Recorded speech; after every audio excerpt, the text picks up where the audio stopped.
le petit Hercule. Tout le monde a vu ces vidéos du petit Hercule. Mais aujourd'hui, qu'est-ce qu'il est devenu? On va le découvrir dans cette vidéo. Il était connu pour être l'enfant le plus musclé au monde, le plus fort au monde. Ses vidéos étaient partout sur YouTube, Facebook, etc. À 8 ans, il avait un physique incroyable. Des abdos, on aurait dit des dos d'âne. Des pecs, une armure. Des biceps, des collines. Pour son âge, il avait vraiment un physique impressionnant. Et au-delà d'être super musclé, il était hyper athlétique, très souple. Le petit Hercule s'appelle Richard Sandrak. Il est né le 15 avril 92. 92 en force. Il est né en Ukraine. À 2 ans, il déménage en Pennsylvanie aux États-Unis. Son père, Pavel Sandrak, est un champion d'arts martiaux. Et sa mère, Lena Sandrak, est une championne de gym. Très tôt, ses deux parents le mettent au sport. Arts martiaux, haltères, étirements. À 6 ans, il soulevait 82 kg développé couché. C'est ouf, c'est oufissime. Si c'est vrai, c'est incroyable. À 8 ans, il soulevait 95 kg en développé couché. Pendant son enfance, le petit Hercule s'est entraîné avec son père. Il faisait 600 pompes et 600 abdos par jour. Et avec ça, 300 squats. En vrai, j'aime pas du tout les entraînements comme ça. J'espère que cet entraînement-là, c'est juste pour faire genre. Parce que faire autant le même mouvement chaque jour, c'est un gros risque de blessure. Et de 2, pour prendre de la masse musculaire, il faut aussi laisser au corps le temps de se reposer. Et là, 600 pompes par jour, le corps, il se repose pas du tout. De plus, avec un entraînement comme ça, on peut facilement craquer et être découragé. Je pense que c'est une des raisons pour lesquelles aujourd'hui il fait plus de muscu. Quand il était enfant, sa vie était dédiée à l'entraînement. Il n'avait pas le temps de jouer avec ses amis. C'est pas bien. Il faut un temps pour tout, il faut un juste milieu. Ses parents l'interdisaient de manger des fast-foods. Ça, pareil, moi je suis contre les fast-foods. Mais c'est pas pour autant qu'un enfant de 6 ans, je vais l'empêcher de manger des fast-foods. Non, il faut que jeunesse se fasse. Et c'est en privant un enfant de manger des fast-foods et de manger tout simplement ce qu'il veut qu'il peut déclencher par la suite des troubles de comportement alimentaire. Puisque un enfant, quand on va lui répéter chaque jour qu'il n'a pas le droit de manger ça, qu'est-ce qu'il va faire? Eh bien, il va vouloir avoir envie de manger ça. Il faut éduquer un enfant à la bonne alimentation. Mais ça sert à rien de le priver et de l'interdire de manger certains aliments. Le père précise dans le reportage qu'il n'a jamais forcé son enfant à faire de la musculation. Que c'est l'enfant, voyant ses parents s'entraîner, qui se joignait à eux. Très vite, Sandrak est devenu connu. Il faisait de la pub pour des marques de compléments alimentaires, participait à des compétitions, faisait des shootings pour des magazines et a fait des apparences télé. En 2009, il joue dans son premier film à Hollywood, Little Hercules en 3D. Très vite, des rumeurs ont circulé comme quoi ses parents le forçaient à faire du sport. Le père a d'ailleurs fini en prison pour avoir agressé sa femme. C'est une histoire de fou. Il a cassé le nez et le poignet de sa femme. Dites-vous que c'est Richard, l'enfant, qui a appelé la police. Un enfant ne devrait pas être témoin de ce genre de choses. En 2007, le père sort de prison, mais reste suivi psychiatriquement.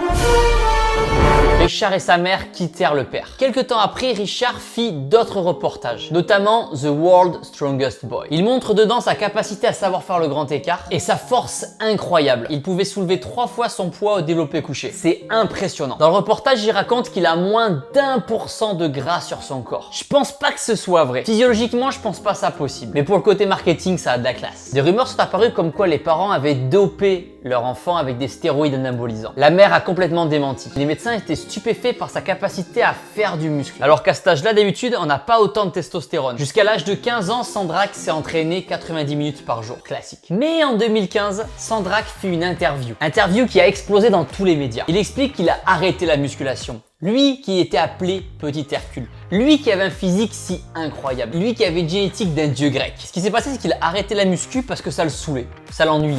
You don't lift weights anymore? I don't lift weights anymore. If anything, it just got boring to me. Du coup, maintenant, qu'est-ce qu'il devient aujourd'hui? Aujourd'hui, il fait plus des exercices au poids du corps, mais il a arrêté la muscu avec des haltères et les poids. Il y a 7 ans, il avait 23 ans. Aujourd'hui, il doit être proche des 30 ans. On pourrait imaginer qu'il est devenu influenceur fitness, bodybuilder. Mais rien de tout ça. Aujourd'hui, il travaille à Universal Studios en tant que cascadeur. Il se met le feu et il saute. S'il a arrêté la muscu, je pense que c'est un mélange de plein de choses. Le fait que son père soit allé en prison, le fait qu'il ait commencé la muscu très jeune, le fait que son père l'ait peut-être, même s'il n'ose pas le dire, forcé à faire de la muscu. Il avouera jamais, mais faire des entraînements aussi intenses à 6 ans, c'est jeune. Très jeune, faire des entraînements intenses à 12 ans, 13 ans, 14 ans, 15 ans, je dis pas, pourquoi pas. Mais aussi jeune, le risque en fait, c'est juste de dégoûter le gosse. Je suis pour faire du sport. Je veux que tous les jeunes fassent du sport. C'est important pour se sentir bien physiquement et mentalement. Mais le but, c'est pas de dégoûter l'enfant. Le but, c'est qu'il fasse du sport tout au long de sa vie. Je précise qu'aujourd'hui, il mesure 1m83. Vous avez devant vous la preuve que la musculation n'arrête pas la croissance. Même quand on commence à 6 ans. Internet! Aujourd'hui, ses passions sont le skateboard, le poids de corps, le cardio. Même s'il fait pas de muscu à proprement parler, il reste en forme. Son objectif est de devenir ingénieur à la NASA. Rien à voir avec le sport, rien à voir avec la muscu. Il a vraiment voulu tirer un trait sur son passé. Que cependant, il ne renie pas. Il explique qu'il est fier de son passé, mais qu'il est passé à autre chose. Ce qu'on se rend compte, c'est que s'il a arrêté la muscu, c'est que ses parents voulaient vivre leur rêve à travers leur enfant. Lui, ça n'a jamais été son rêve de devenir hyper musclé, hyper connu, une star. Mais c'était peut-être le rêve de ses parents qui ont voulu à tort lui imposer. Aujourd'hui, je suis content pour lui parce qu'il sait vraiment ce qu'il veut faire. C'est vrai que personnellement, j'aurais aimé savoir à quoi il ressemble aujourd'hui s'il avait continué la muscu. Mais bon, le plus important, c'est qu'il soit heureux. Dites-moi ce que vous pensez de tout ça dans les commentaires. À présent, si vous souhaitez prendre du muscle ou perdre du poids ou retrouver la forme, commandez mes compléments alimentaires InShape Nutrition. De la whey pour prendre du muscle, de la créatine pour prendre de la force, des BCA pour avoir de l'énergie pendant votre séance de sport, des brûleurs de graisse pour vous aider à sécher. Si vous n'y connaissez absolument rien en compléments alimentaires, ne vous inquiétez pas, tout est expliqué sur mon site. Le lien est dans la description en première ligne.